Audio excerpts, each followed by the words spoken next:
Bengaluru cine ರಸಿಕರಿಗೆ ದೊಡ್ಡ ಆಘಾತ.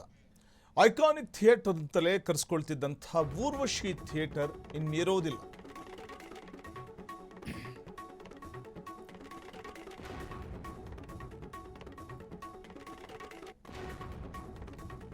ಬೆಂಗಳೂರಿನ ಊರ್ವಶಿ ಚಿತ್ರಮಂದಿರ ಇನ್ನು ನೆನಪು ಮಾತ್ರ.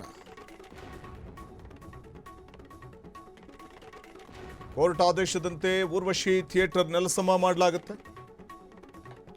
ಬೆಂಗಳೂರು ಸಿನಿ ರಸಿಕರಿಗೆ ಇದು ದೊಡ್ಡ ಆಘಾತ. Iconic theatre Urvashi ಇನ್ನಿರೋದಿಲ್ಲ.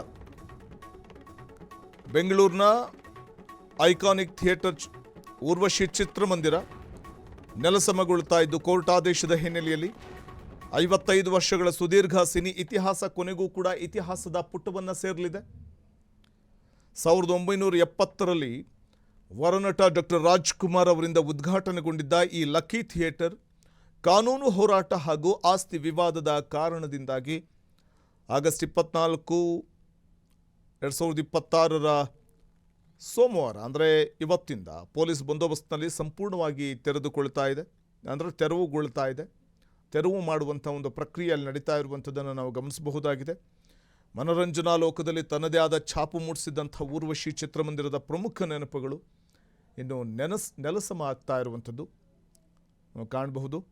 ಭೂಮಾಲೀಕರು ಮತ್ತು ಥಿಯೇಟರ್ ಸಂಸ್ಥೆ ನಡುವೆ ಇದ್ದ 45 ವರ್ಷಗಳ ಭೂಮಿ ಗುತ್ತಿಗೆ ಅವಧಿ 2018 ಏಪ್ರಿಲ್ನಲ್ಲೇ ಮುಗಿದಿತ್ತು. ಲೀಸ್ ನವೀಕರಣಕ್ಕೆ ಭೂಮಾಲೀಕರು ಒಪ್ಪದ ಕಾರಣ ಸುದೀರ್ಘ ಕಾನೂನು ಹೋರಾಟ ನಡೆದಿತ್ತು.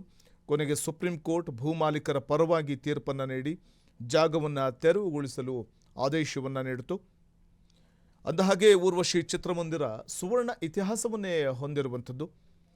1970ರಲ್ಲಿ ಈ ಚಿತ್ರಮಂದಿರಕ್ಕೆ ಕನ್ನಡದ ಕಂಠೀರವ ಡಾಕ್ಟರ್ ರಾಜ್ಕುಮಾರ್ ಚಾಲನೆ ನೀಡ್ತಾರೆ. ತಮಿಳು ಸೂಪರ್ ಸ್ಟಾರ್ ರಜನಿಕಾಂತ್ ಅವರ ಸಿನಿಮಾಗಳ ಫಸ್ಟ್ ಡೇ ಫಸ್ಟ್ ಶೋ ಹಬ್ಬಕ್ಕೆ ಇದು ಬೆಂಗಳೂರಿನಲ್ಲೇ ಅತ್ಯಂತ ಪ್ರಸಿದ್ಧ ಥಿಯೇಟರ್ ಆಗಿತ್ತು. ಮಲ್ಟಿಪ್ಲೆಕ್ಸ್ಗಳ ಅಬ್ಬರದ ನಡುವೆ 1100ಕ್ಕೂ ಹೆಚ್ಚು ಆಸನ ಸಾಮರ್ಥ್ಯವನ್ನು ಹೊಂದಿದ್ದಂತಹ ಬೃಹತ್ ಸ್ಕ್ರೀನ್ ಹಾಗೂ ಭಾರತದಲ್ಲೇ ಮೊಟ್ಟ ಮೊದಲ ಬಾರಿಗೆ ಪರಿಚಯಿಸಲಾದ ಅತ್ಯಾಧುನಿಕ ಮೇಯರ್ ಸೌಂಡ್ ಸಿಸ್ಟಮ್, ಅಂದರೆ 4K ಮೇಯರ್ ಸೌಂಡ್ ಸಿಸ್ಟಮ್ ಒಳಗೊಂಡಿತ್ತು. ಹಾಗಾಗಿ ಪ್ರೇಕ್ಷಕರ ನೆಚ್ಚಿನ ಥಿಯೇಟರ್ ಕೂಡ ಆಗಿತ್ತು. ಕಳೆದ 5 ದಶಕಗಳಲ್ಲಿ ಕನ್ನಡ, ತೆಲುಗು, ತಮಿಳು, ಹಿಂದಿ ಹಾಗೂ ಇಂಗ್ಲಿಷ್ ಸೇರಿದಂತೆ 5,000ಕ್ಕೂ ಹೆಚ್ಚು ಸಿನಿಮಾಗಳು ಇಲ್ಲಿ ಯಶಸ್ವಿಯಾಗಿ ಪ್ರದರ್ಶನವನ್ನು ಕಂಡಿವೆ. ಜೇಮ್ಸ್ ಕ್ಯಾಮರೂನ್ ಅವರ ಅವತಾರ್ ಸಿನಿಮಾ ಇಲ್ಲಿ ಸೃಷ್ಟಿಸಿದಂತಹ ಕ್ರೇಜನ್ನು ಅಭಿಮಾನಿಗಳು, ಪ್ರೇಕ್ಷಕರು ಇವತ್ತಿಗೂ ಕೂಡ ಮರೆಯೋದಿಲ್ಲ. ಅಂಥ ಒಂದು ಐಕಾನಿಕ್ ಥಿಯೇಟರ್ ಊರ್ವಶಿ ಇನ್ನಿರೋದಿಲ್ಲ.